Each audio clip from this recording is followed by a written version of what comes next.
duduk dalam gelap. Kalau jalan terang, kita khusyuk, kita sorang-sorang ni, tempat ramai kita pandangan umum, tak boleh gelap, dalam terang. Kita sorang-sorang sembahyang. Kalau kita pejam mata lebih khusyuk daripada buka mata, pejam lebih sunat, disebut oleh Imam Ghazali rahimahullah ta'ala. Tengok khusyuk kita lebih. Kalau kita buka mata, tak khusyuk sangat. Kerana tengok kita buka pejam mata. Kalau pejam mata tadi disunatkan oleh syariat. Kerana boleh mengambilkan diri kita kepada Allah Subhanahu wa ta'ala. Boleh kan? Faham ni tadi? Faham tadi? Yang bila tak lain, kalau cerita lah atau kaldah ke apa itu tidak membatalkan sembahyang. Orang pun tidak membatalkan sembahyang. Kerana Nabi tak berhenti. Jadi kan Nabi tak berhenti. Kerana kita cakap seperti maknanya bahawa Nabi saya sebut perbuatan Nabi ini semuanya syariat. Walaupun Nabi salah, tapi nak ajar kita. Nabi cerai isteri dia, ada. Nabi tak bercakap dengan isteri sebulan, ada. Itu cara didikan yang diajari Nabi kepada umat dia. Adakah Nabi tak ada masalah? Ada. Sampai Nabi sebulan tak bercakap dengan isteri dia. Menyebabkan isteri dia menangis-nangis, tanya-tanya kenapa lah Muhammad tak nak cakap, kenapa lah. Ada cakap macam tu. Cakap kepada Abu Bakar, bahkan saya tak tahu. Rupa-rupanya isteri dia ni bercakap-cakap nak duit lebih. Nak lebih lah, Muhammad nak sembahyang je, duit nak bagi. Nabi semula, Nabi tak suka. Lepas tu Nabi bersabda, Nabi kata kalau kamu nak pilih harta ke nak pilih hati. Kalau nak harta boleh bagi, tapi syarat bisa kan. Nangis kalau isteri dia, tak nak bermak orang baru baik. Nak ajar kita supaya ikut Nabi. Bukan Nabi salah tidak. Nabi nak ajar kita. Nabi salah dalam perbuatan dia, hakikatnya nak ajar kita sesatkan masalah. Nabi pernah cerai isteri dia, Zainab. Cerai. Kenapa? Karena abang manusia ni, kalau tak berlaku, abang tak berlaku silap, bukan nama manusia, itu malaikat. Malaikat sentiasa betul. Silap, sentiasa silap, syaitan. Manusia ni kadang-kadang betul, kadang-kadang silap. Jangan sesama masalah. Tengok Nabi SAW, sangat Nabi cerai isteri dia. Cerai isteri. Dia kata, oh Nabi hebat, cerai juga isteri.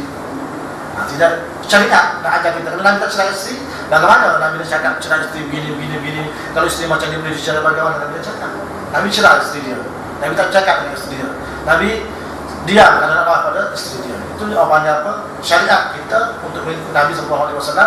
Kerana kita di manusia, Nabi pun tubuh badan dia bentuk manusia dan kita boleh ikut. Nabi pada malaikat, dia sama dengan kita. Pada malaikat sudah setengah pada perintah Allah. Sikit tidak, maka tidak sesuai. Malaikat menjadi Nabi, ya semuanya manusia juga menjadi Nabi, dan manusia itu dikawal oleh Allah Subhanahu wa ta'ala. Baik buruk dia, syariat Allah Subhanahu wa ta'ala. Lepas dia kata, oh Nabi macam Nabi itu tak betul juga dalam rumah tangga dia, cerai isteri dia. Sedangkan hari Nabi sebut Abghadul halal ila Allah tolak, kalau yang halal di sisi Allah, tapi Allah marah adalah tolak. Kalau Nabi ini tidak suka. Jangan macam itu. Nabi perbuatan dia, baik buruk dia, syariat kita untuk kita. Nabi terlupa dalam sembahyang. Nabi sengaja lupa kan? Sedangkan dia ada wahyu tidak nak ajar kita kan, lupa dalam sembahyang, sujud sahwi 2 rakaat. Buat sujud sahwi 2 rakaat, tapi apa perbuatan Nabi itu kenyataan. Bukan sengaja Nabi ajar saja. Kenyataan berlaku, Nabi lupa.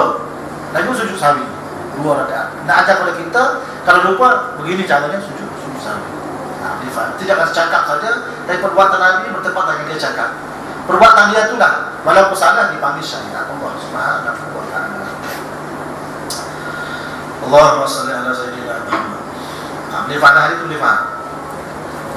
Imam Tirmizi di dalam sunannya, Imam Tirmizi pada bab tidak ada sesuatu pun yang dapat membatalkan ataupun memberhentikan solat, manakala Al-Hafiz Ibn Hazm di dalam An-Nasikh wal Mansukh mengatakan para sahabat Nabi sallallahu alaihi wasallam dan orang-orang yang sesudah mereka daripada kalangan tabi'in mengatakan bahawa solat terbatal apabila melintasi sesuatu. Ini disebut dalam Sunan Tirmizi. Untuk membuktikan bahawa solat tidak batal dengan lintasan sesuatu sama ada anjing, tanda maupun wanita berdasarkan kepada beberapa hadis yang kuat dan sahih, justru tidak benar solat itu terputus hanya kerana ada sesuatu yang terlintas. Ini kata pandangan yang kuat. Sunan Tirmizi pandangannya agak lemah sedikit. Menyebabkan ada sahabat mengatakan batal sembahyang, tapi pandangan yang lemah, pandangan yang kuat mengatakan tidak batal sembahyang. Begitu juga pandangan imam kita Syafi'i rahimahullah mengatakan tidak batal sembahyang, yang batalnya khusyuk dalam sembahyang. Berkenaan dengan lintasan seorang wanita yang ianya berdasarkan kepada hadis yang kuat lagi sahih yang sumbernya riwayat dari Aisyah radhiyallahu anha. Hadis ini menekankan tidak terbatalnya solat disebabkan lintasan orang perempuan yang dewasa ke atas orang yang bersolat. Manakala kisah anjing dan keldai kata seorang yang bersolat berdasarkan pada hadis Abu Juhaifah yang panjang antara lafaznya, kemudian dipacatkan di hadapan baginda satu tongkat yang pendek. Baginda maju ke hadapan dan menunaikan solat 2 rakaat. Ketika itu ada seekor keldai dan angin melintas baginda. Perbuatan tersebut tidak menghalangnya untuk mendirikan solat. Kisahnya Nabi nak sembahyang, situ banyak kawasan keldai dan angin, Nabi pacat dia, Nabi pun sembahyang. Walaupun angin ada kat situ, tapi Nabi tidak berhenti daripada sembahyang dia, bermakna sembahyang tadi sah, cuma Nabi pacat tu untuk apa dia sekatan. Kalau nak Nabi lupa dia depan pada pacat, jangan Nabi lupa dia kerana dia dalam pada sembahyang sah. Ustaz, itu soalan saya. Kita sembahyang, ada budak kecil lah, main-main. Boleh tak kita julurkan tangan kita? Boleh, ada hadis. Ada Nabi sekiranya orang lintas tangan kamu kena tahan dia 3 kali. Tahan dia, pokoknya tahan dia sehingga disebut itu faktuluh, boleh pergi juga. Mana kita tahan dengan kuat. Tapi di negara kita tidak pernah aman. Macam itu kalau mimbat aku, pergerakan lebih daripada 3 kali betul. Sebab ada kalau negara Arab yang aman, orang lalu dalam dia tahan. Sebab ada dalam disebut faktuluh, kuatkan, bukan bunuh, kuatkan dia. Kita kata bunuh dia, faktu maknanya bunuh lah. Mana bukan kata bunuh, tapi kuat tahan dia, jangan pergi kerana mengganggu dia sembahyang. Yang kedua mengatakan itu sebut sebuah ulama tegahan daripada kita lintah orang sembahyang tadi. Sehingga Nabi kata orang sembahyang boleh tegak kerana larangan untuk melintah orang sembahyang tadi. Gimana? Boleh kita orang jatuh. Tapi itu sekali gerakan ni kan? Sekali kan? Sekali kita kena berhentikan tangan kita. Boleh tu. Atau kita tunjuk masa sembahyang. Biasa kalau negara Arab kita orang jatuh akan tahu dah. Kita nak pergi dia pun. Kalau tolak juga dan kata faktur kuatkan. Mana boleh, kalau boleh tak boleh jangan. Kalau budak kecil, boleh tak saya ulurkan saya? Sebab dia budak kecil, dia tak nampak tangan dia tak. So saya keluarkan kaki saya, boleh tak?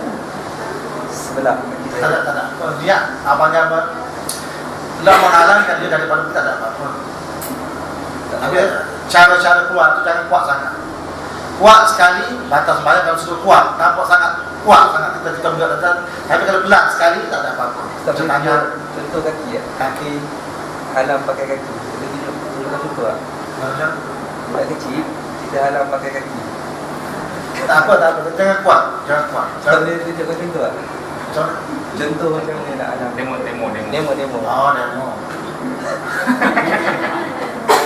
Biasa kan sembahyang. Itu tangan.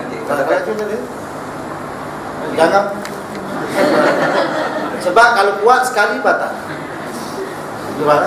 Tangan tak boleh kuat. Bukan kita tahan orang mati. Tak boleh. Ulama sebut, contohnya saya sebut kalau ada barang di kepala kita, nak kena kepala kita, tak kena kepala kita pun lari.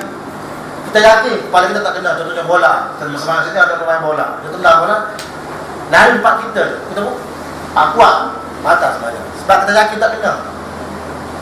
Tak kena kejadian, kenapa kita buat macam tu? Sengaja, batas. Tapi kalau kita elak sikit, sikit tak apa. Untuk mengelakkan bola tu kena pada kita. Kuat tak boleh, walaupun sekali. Setelah 3 kali turun-turun kan? Itu kalau pelan 1, 2. Kalau kuat tertumbuk orang kan batas sekali kuat membatalkan sembahyang. 3 kali pelan-pelan tidak membatalkan sembahyang. Allahumma salli ala sayyidina Muhammad wa ala sayyidina Muhammad. Kita baca ayat ke bawah tu. An sayyidina Fadl bin al-Abbas radhiyallahu anhuma qala zara Rasulullah sallallahu alaihi wa alihi wasallam Abbasan fi badiyah lana wa lana ulaibatun wa himaratun tur'a wa sallallahu nabiy sallallahu alaihi wa alihi wasallam al-asra wa ma baina yadayhi falan yuzjira wa lam yuakhir. Diriwayatkan daripada Sayyidina Fadl bin Abbas radhiyallahu anhu mengatakan Rasulullah sallallahu alaihi wasallam pernah menziarahi Abbas di suatu kampung kami. Dan kami memiliki anjing kecil dan seekor keldai yang digembalakan. Kan orang kata boleh bela anjing, boleh untuk mengembala saja. Kalau tidak mengembala, tidak digunakan oleh syarak. Sehingga bukan sudah lain-lain sebut hilang Islam kita. Dengan kita bela anjing, hilang Islam kita ni 1 kilo sikit hilang karena bela anjing. Tapi untuk mengembala digunakan oleh syarak. Yang digembalakan. Nabi SAW pada waktu itu sedang melakukan sholat asar. Manakala kedua hewan tersebut ada di depannya, ternyata kedua hewan tersebut tidak diherdit dan tidak ditarik ke belakang. Nah, boleh faham kan? Nabi Ismail binatang duduk lari, gembala apa ganti gembala atau bekal dah kita duduk lari, dia bergerak. Ada sana anjing gembala ni anjing yang faham, dia faham tugas dia. Jadi ajar. Kita lontaban, kita suruh pergi, dia pergi. Tuan ni gembala. Anjing begitulah makanan binatang yang ditangkap oleh dia boleh dimakan. Anjing apa yang ditangkap oleh anjing gembala dengan syarat buang tempat gigi dia tadi itu boleh dimakan. Karena anjing yang dilatih. Hadis yang kedua, Sayyidina Ibn Abbas radhiyallahu anhuma qala Akbaltu raqiban ala himarin atana wa ana yawmaidin qad nahaztu al-ihtilama wa Rasulullah sallallahu alaihi wasallam yusalli di Mina ila ghairil jidal wa marartu baina yaday ba'd as-saffi wa arsaltu al-atana tarta'u wa dakhaltu fi saffi wa la yunkir dzalika alayya. Diriwayatkan daripada Sayyidina Abdullah bin Abbas menyatakan aku menerima tetamu yang menaiki kaidah rutina. Ketika itu aku sudah mendekati dewasa. Sementara itu Rasulullah SAW sedang sholat di Mina menghadap ke tempat yang tidak berdinding. Aku melintasi sebagian saf di depan. Lalu aku melepaskan keldar tinda ini memakan rumput. Supaya itu aku masuk ke dalam saf sholat dan baginda tidak melarangnya. Satu kali dia begini, dia Nabi sembahyang, di tangan Nabi sembahyang dia lepas binatang tadi itu makan rumput depan Nabi. Dia pun terus sembahyang. Maka Nabi tidak marah separuh. Itu mengatakan tidak batal sembahyang seseorang itu apabila melintasi binatang ternak di hadapan dia. Ini menunjukkan hati meletak sesuatu di depan Nabi itu adalah sunat karena kadang-kadang Nabi tak letak. Nabi faham kalau secara serta itu paling sunat muakkad. Kalau Nabi kadang-kadang tak letak itu paling sunat. Letak sesuatu di hadapan solat untuk kita sembahyang. Nabi faham. Ulama diambil di macam itu. Kalau Nabi sedang solat dan Nabi cakap ini kena buat, itu jadi wajib. Kata-kata Nabi, kadang-kadang Nabi kata ini kena buat, kadang-kadang Nabi kata orang buat, Nabi suruh buat, kadang-kadang orang tak buat, Nabi duduk diam, itu panggil sunat. Walaupun dia kata wajib tadi suruh buat, tapi kadang-kadang orang tak buat, Nabi tak marah. Sunat. Kalau Nabi kata wajib buat, orang tak buat, Nabi marah, itu dipanggil wajib hukum. Sebab di zaman Nabi ini apa kita ada ni wajib buat ni tidak, kita kata macam tu. Dia tanya perbuatan Nabi. Ulama-ulama berpandangan hadis Nabi, berpandangan hadis Nabi dia kumpul semua mana? Dia tak kata Nabi tak sebut di sunat, pakai putih di sunat. Kadang-kadang Nabi sebut, kadang-kadang Nabi tak sebut. Nabi sentiasa pakai dipanggil sunat. Sunat dipanggil. Kalau Nabi sebut dipanggil sunat. Apa? Putih. Nabi sentiasa pakai putih. Pakai sunat, pakai warna putih. Kadang-kadang Nabi pakai warna hijau, warna merah, warna hitam. Kadang-kadang untuk satu kemenangan dalam peperangan Nabi menang, Nabi pakai pakaian warna hitam, sebab warna hitam, megahan umat Islam. Pada waktu itu sunat pakai warna hitam. Sebab zaman Nabi tak ada, mazhab tak ada. Zaman kebelakang ini dia ada mazhab untuk menentukan mana perbuatan Nabi yang disunat itu dibuat oleh ulama. Nabi tak kata ni wajib, Nabi tak kata. Kadang-kadang Nabi suruh, tapi Nabi tidak kata kumpul bila Nabi suruh semua ini tidak. Kadang-kadang bila suruh ada sunat, ada wajib. Bulan kan hari-hari Nabi lah. Nabi marah tak buat dia bulannya wajib. Sembahyang dalam Quran ada aqimus solat. Tidaklah kamu dirikan sembahyang. Kita kata sembahyang itu adalah wajib. Tapi Allah kata sembahyang kamu. Orang yang sembahyang begini. Beza antara Islam dengan orang kafir adalah sembahyang. Maka ulama mengatakan sembahyang itu adalah wajib. Nah, berpadukan hari-hari. Dan orang yang cakap macam itu bukan macam kita. Dia kena hafal hadis, dia kena tahu ayat-ayat hukum, dia kena tahu nasah masuk ni ada setengah kata nasah dihapuskan apa dihapuskan tulisan dia, tapi hukumnya masih ada lagi, itu banyak. Kita baca, banyak ini doa, hadis ini semua kita tahu.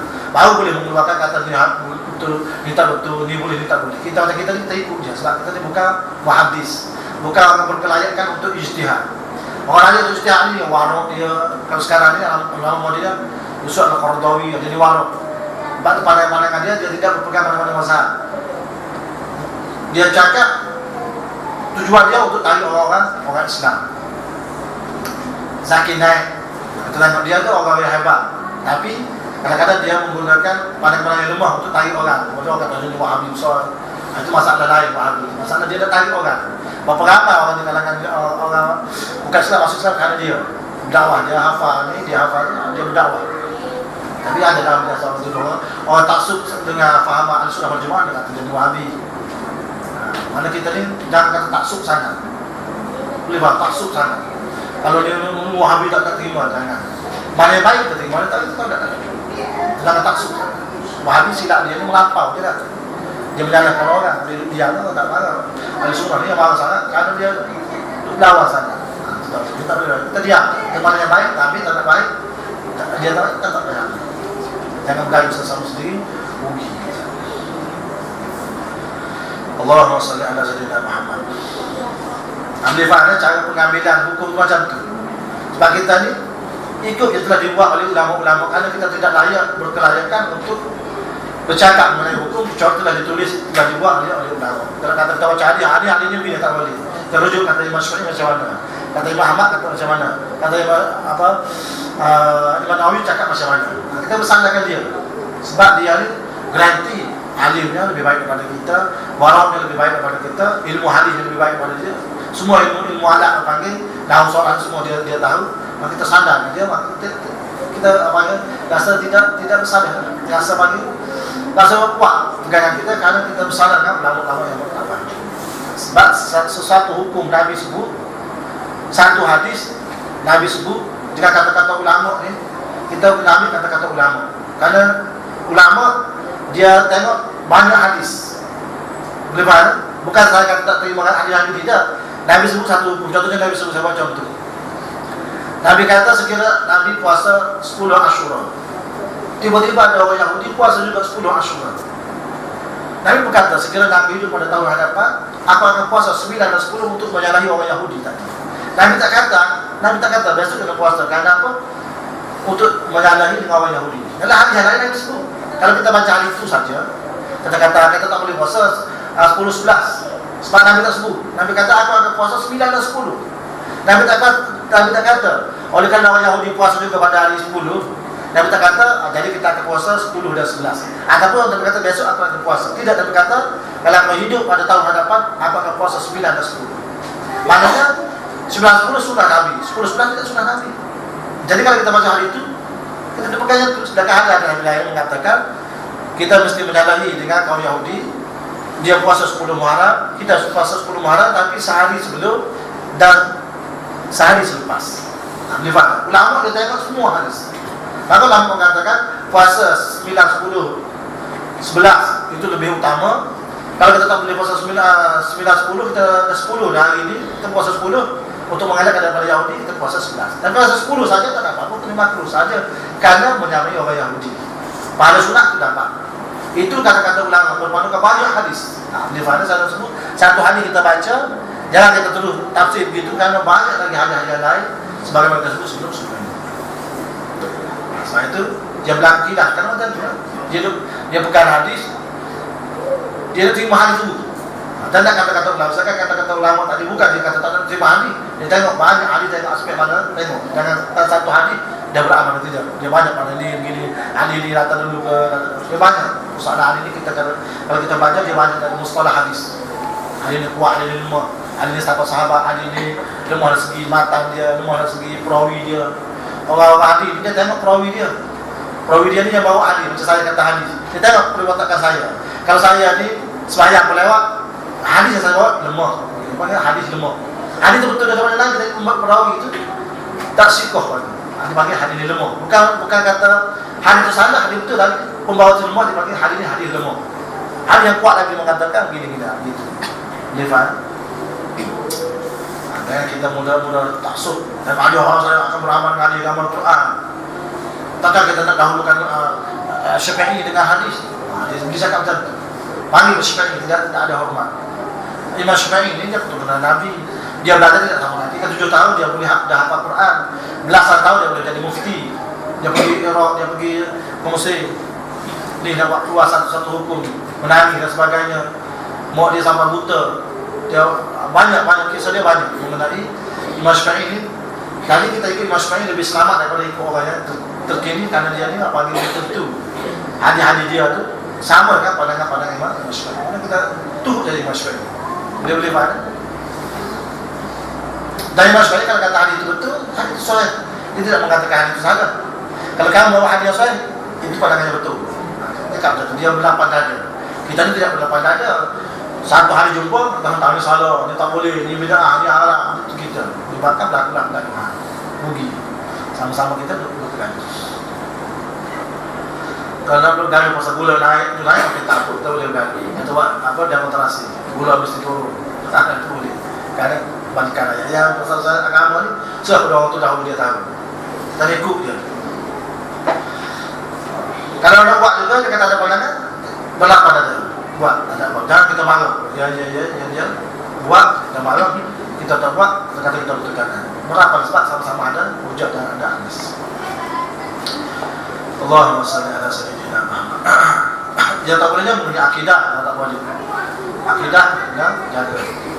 Mengenai pura-pura ni, jangan bergaduh. Waktu kata jadi masalah, rugi.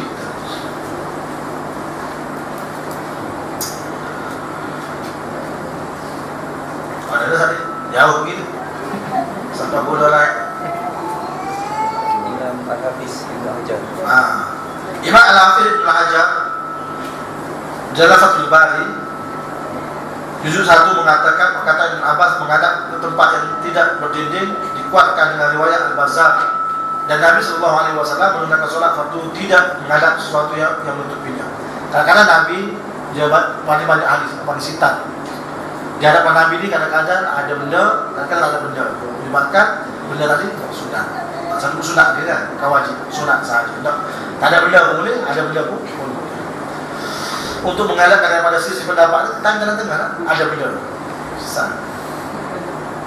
Tak ada benda, sunat. Hilang. Sebenarnya sunat yang ada benda tu memang ada Nabi buat. Yang tak ada benda pun Nabi buat. Tetapi tengah-tengah ada benda. Siap. Boleh keluar pada hilang. Mustahil pun digalakkan oleh boleh berada lebih jelas lagi adalah berdasarkan suatu riwayat daripada Ya'la di dalam musnadnya bahawa seorang lelaki berkata kepada Ibnu Abbas akan apa yang terjadi anazah qala kami tidak mengqala maksudnya apakah di hadapan Nabi ada tongkat pendek dia menjawab tidak. Kalau sunat kadang-kadang Nabi buat kadang-kadang Nabi tak buat. Begitu dalam kunut sesungguhnya kunut ini bila khilaf ulama benda yang telah selesai dah tapi kalau kita nak pertahankan hujah kita kunut ni satu kali Nabi SAW Anas bin Malik ditanya oleh seseorang tentang Nabi adakah Nabi baca kunut setiap kali sembahyang subuh Anas kata ya aku tak pernah Nabi tak tengok tak baca kunut setiap kali sembahyang subuh itu hal yang pada Anas orang tanya Anas sendiri. Dan anaknya anak angkat Nabi. Selalu tengok bersama dengan Nabi dan dia tengok. Kadang-kadang anak banyak cerita-cerita mengenai Nabi, rupa parah Nabi, bentuk tubuh Nabi. Anak masa kadang-kadang dia tak malu dia tengok Nabi. Dia tengok pakaian ini. Kalau kita orang tua tengok Nabi, rasa gerung dah. Kalau Nabi kita tengok dia sebagaimana kita tengok matahari. Tengok kita boleh tengok dia cahaya dia itu kuat sangat. Menyebabkan sahabat yang besar-besar tidak merawikan batang tubuh Nabi. Yang merawikan adalah Anas, Ali maksudnya kecil. Ada ni kata dalam kitab Azkar Nawawi sebut hadis daripada Anas mengatakan Nabi sembahyang subuh pun. Setengah lain mengatakan Nabi sembahyang subuh tak baca pun. Mana dua bertemu. Maka pandangan mazhab kita Imam Syafi'i rahimahullah mengatakan baca pun sunat sahaja. Tak baca sunat sujud sawi. Sunat saja, tidak kata wajib. Sesat. Sebab baca kenapa sunat? Kerana Nabi pernah buat. Kenapa jadi khilaf? Kerana ada Nabi tak buat. Ini kalau kita nak buat. Dan buat apalagi dalam mazhab kita lebih afdal. Kerana kalau tak buat kurang sembahyang kita karena Nabi buat. Dari masyarakat kata aku tak tengok dalam ibadat apa yang Nabi buat aku tak buat. Tak, apa yang Nabi buat dia nak buat baca kunut. Di mana? Itu contoh. Jangan kita kata ni Nabi tak baca kunut ni. Anak kecil lagi masa tu mungkin anak ni ada. Dia boleh berbahasa pun rasa ulama kita tak perlu. Anak sebut tu ketika mana? Ada puasa. Anak sebut tu ketika Nabi baca kunut nazilah. Ketika mana orang telah hancurkan banyak perbahasan. Tak payah itu sudah pada ulama. Ulama kata ni apa yang ada ni kunut sunat abad. Sunat saja bukan wajib. Maka kita dah ikut, tak ikut sudah. Di mana? Jangan tak orang yang gini nak dulu. Macam sembahyang 20, sembahyang 8 buat masa kita. Itulah yang boleh. Sembahyang buat ulama buat 8 buat 20 buat. Tak banyak 20 tak sikit 8. Dia tak kira bilangan, dia kira khusyuk ataupun tidak dalam sembahyang. Allahumma salli ala sayyidina Muhammad. Asal 10 lebih dah. Kami tidak mengerti bahawa ada setengah pihak yang menggunakan hari ini dalam meletakkan batalnya solat dengan lintasan sesuatu di hadapan orang yang mendirikan solat ini pandangan tuan kita asal-asal kof. Dia kata kami tak tahu, kami tak mengerti. Ada orang kata lintasan daripada benda-benda di hadapan boleh membatalkan sembahyang, sedangkan banyak ahli-ahli Nabi mengatakan Nabi tak kata, Nabi tak marah, Nabi tak larang, Nabi tak halang, Nabi tak kata kamu lain kali dengan tak itu. Tak. Maka mereka sebenarnya membuat ketetapan dengan meninggalkan sebagian besar hadis sahih yang menetapkan tidak membatalkan solat dengan lintasan perempuan kaldai ataupun anjing. Maka ulama kita menyebut berlakunya khilaf ni itu bermakna umat manusia ni menggunakan pakai hadis-hadis Nabi semua hadis Nabi. Dia faham? Kalau kita pakai hadis Nabi yang kuat saja, ada hadis Nabi kalau tak pakai, maka ulama-ulama kata berlakunya khilaf di kalangan ulama tadi menunjukkan hadis Nabi semua orang pakai. Dia faham? Nabi semua orang pakai. Dia kata sebagai yang pakai macam ni, kalau kita kata Syafi'i saja betul, kalau tak betul, tak boleh. Sebab orang tu kata dia pun berpandukan hadis Nabi. Ulama buat ulasan, dia kata menandakan hadis Nabi itu semua dipakai oleh ahli-ahli ulama kita berlakunya khilaf. Maksudnya semua kata-kata Nabi orang pegang semua, sehingga berlaku khilaf itu menandakan hadis Nabi orang pegang ke semua. Dia faham? Allahumma salli ala sayyidina Muhammad. Besar perjuangan Nabi, pengorbanan Nabi, setiap kata-kata dia orang pegang, dan kita duduk sembahyang kerana dia ajar. Dia faham? Kita tak martabat dia di sisi Allah. Kita buat baik, kita suruh orang buat baik. Kita buat baik dapat pahala. Kita suruh orang buat baik dapat pahala. Orang yang buat baik tadi kan kita suruh, kita dapat pahala. Kalau seorang dan umat Nabi Muhammad daripada Nabi SAW sekarang ini umat Nabi Muhammad, setiap kali kita buat baik, pahala terus kepada dia. Walaupun dia tidak berhajat kepada pahala, dia kasih Allah Subhanahu Wa Taala. Kita beritahu segi sipilnya macam tu. Kita buat baik, kita suruh orang buat baik dapat pahala. Orang buat baik kerana kita suruh, dia dapat pahala, kita dapat pahala. Kalau dia suruh pula, kita dapat sama-sama dapat. Nanti pagi macam sedekah jariah, berlarinya pahala sampai kepada kita sama. Walaupun kita dalam keadaan mati tak boleh buat pahala dah dari segi anggota kita, tapi orang lain buat kerana kita suruh sampai pahala kita kepada kita sama-sama. Begitulah kelebihan martabat Nabi SAW. Kalau Nabi setiap amalan yang dibuat oleh penduduk dunia ni sampai pada Nabi pahala. Allahumma salli ala sayyidina Muhammad. Allahumma salli ala sayyidina Muhammad. Imam Syafi'i rahimahullah ada mengemukakan pendapatnya mengenai hadis yang menetapkan batalnya solat dengan sesuatu yang melintas. Menurut beliau, wanita, anjing atau kalda yang melintas di hadapan orang-orang yang solat hanya memutuskan khusyukkan solat. Apabila seseorang disibukkan dengan hal yang demikian, dikhawatirkan akan membutuhkan zikir tapi tidak membatalkan solat. Justru itu menurut Imam Syafi'i rahimahullah ta'ala, hal tersebut hanya mengganggu kekhusyukan solat dan tidak membatalkan. Pandangan Syekh Khulasa dia, Imam Syafi'i mengatakan bahawa lintasan apa-apa sesuatu di hadapan orang sembahyang boleh mengurangkan khusyuk dalam sembahyang sahaja, tidak membatalkan sembahyang. Wallahu a'lam bishawab. Ada soalan? Bukan soalan. Kalau kita nak imam kan, ada sekurang kat sini. Kita lewatlah imam nanti. Kita nak ambil imam daripada yang ada ni. Biasa kita ambil yang ujung sebelah tak kita pilih antara yang ada 10 orang yang tak habis solat lagi ni. Kita rasa yang tengah ni lebih baik lah untuk kita jadi imam. Boleh ke kita? Boleh. Kan? Sunat macam tu. Sunat boleh pilih kan?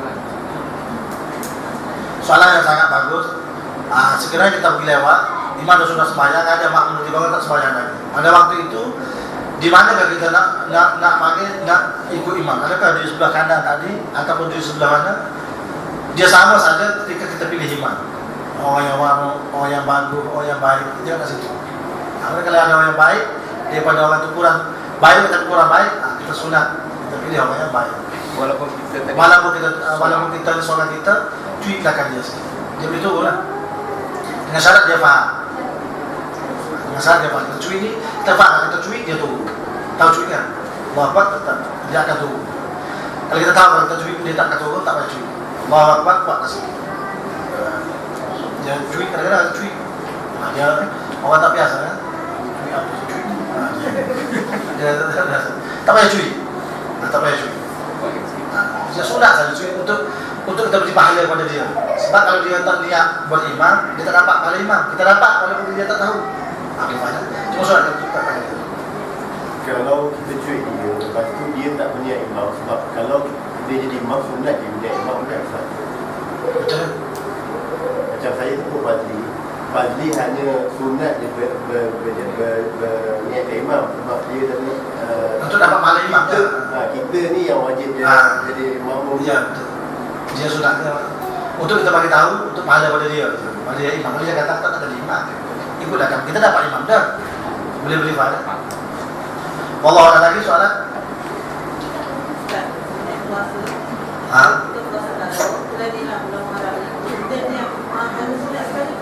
Boleh. Puasa qada niat puasa sunat 2 dalam 1 digunakan oleh syahwat. Cuma afdal asing-asing. Tapi kalau buat juga dapat 2 pahala dapat. Hari Senin. Betul lah hari Senin bangun ni puasa sunat. Kemudian hari 10 malam. Kita buat 2 hari Khamis. Buat 2 dapat 2 pahala digunakan oleh syahwat. Juga puasa qada wajib. Senin Khamis sunat. Kita puasa dalam puasa sunat. Itu dua. Puasa sunat dapat pahala, qada dapat pahala. Cuma ulama mengatakan afdalnya kita buat asing-asing kerana pahalanya berbeza-beza. Mana panggil 2 hari itu berbeza pahala dengan satu-satu. Mana hari di puasa mana pahalanya lebih, besok puasa sunat pahalanya lebih. Tapi kalau buat 2 dalam 1 dibenarkan oleh syahwat. Macam kita puasa qada dengan puasa 6. Puasa qada dengan puasa 6 bulan Syawal. Kita buat sekali. Kita tinggal 6 hari contohnya. 6 hari juga kita nak puasa 6. Maka boleh niat yang wajib dulu. Saya dah qada puasa dan puasa sunat bulan Syawal. Boleh dulu. Cuma afdal banyak pahalanya puasa asing-asing. Kalau saya malas macam sembahyang malam kan, kalau kita mula terus sunat wuduk, lepas tu sekali 2 rakaat aja, tapi rangkum macam Ustaz. Boleh dibenarkan oleh syahwat. Saya akan sebut 7 waktu, 7 pahala dalam satu sembahyang. Kita sembahyang kan tahiyatul masjid. Kemudian wudu sekali. Pada waktu juga sunat duha pada waktunya. Boleh. Akan dibenarkan oleh syahwat. Wallahu a'lam. Ajak lagi, mau ajak. Lagi soalan? Buka. Ini tentang wuduk Ustaz. Sekarang ni kebanyakan rumah sekarang ni dia buat tandas buang air besar. Sekali yang bilik air lah. Apa hukum kita ambil wuduk ada tandas buang air besar kat dalam tu? Dan nombor 2, cincin. Memang sunat. Tapi adakah cincin tu air tu wajib sampai setengah cincin ni dia ketat sangat?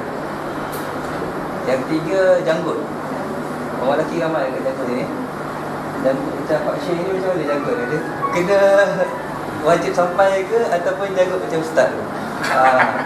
Ustaz janggut lah. Soalan yang bagus. Satu soalan. Ustaz satu lagi Ustaz.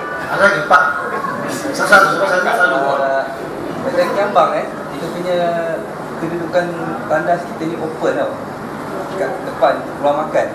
Kadang saya sembahyang anak beranak berjemaah, memang terpaksa menghadap tandas tu. Sembahyang berjemaah terpaksa menghadap tandas. Itu macam mana? Satu-satu ya. Yang pertama, bilik air tandas tempat wuduk sekali. Tak ada apa-apa sekali. Pada kita masuk ambil sebentar tak apa-apa. Dibenarkan oleh syawab. Cuma punya makruh je lah. Punya makruh. Kalau boleh tak anda ambil sebentar ni kalau ada baik kat luar, kat luar. Tapi kalau kita tak ada apa-apa, tanah tu tutup, baik kat luar pun tak ada, masukkan tu sekali, masuk mandi ambil sebentar tak ada apa-apa. Dibenarkan oleh syawab juga kata haram tak ada. Di mana? Satu yang kedua apa? Cincin. Untuk menyempurnakan wudu, anggota wudu mesti meratai air. Sekali ngajar itu mesti meratai air. Sekiranya perkara yang menghalang daripada meratai air, hukumnya wudu tidak sah. Cincin ke apa, jam ke apa, tak buang, mahal harganya jam. Tak nak buang kat situ. Beli mahal tak nak buang pun tak buang. Menyebabkan apa tak kata air. Tak kata air sembahyang kita. Maka hukum tidak sah sembahyang kita. Ulama menyebut kita sama ada kita pusing, biar air terkata, cincin, biar tu air ada ataupun cambuk. Cambuk mengatai air. Juga cambuk yang disebut oleh ulama yang wajib apa kita wajib sampai ke kulitnya, janggut macam singa, macam orang. Kalau janggut kita ni 3 helai seorang ni wajib kita menyulati masuk dia rapat kat sini. Dia janggut yang tak wajib dia tumpah sangat. Mana dia rapat-rapat. Kalau nak kita rendam dia punya tak masuk air dalam. Tak ada kan macam janggut singa. Maka ulama sunatkan basahkan kat luar lah satu. Buat solat tadi walaupun tak basah dia janggut. Kerana dia rapat-rapat sangat. Ada orang dia janggut kuat, macam orang Arab kuat sangat janggut dia. Kalau susu kunci pun apa tak jumpa lah tu. Tapi kalau janggut kita orang Melayu ni lebih kurang sama je. Air macam tu pun dia masuk dalam tu, maka wajib dia basahkan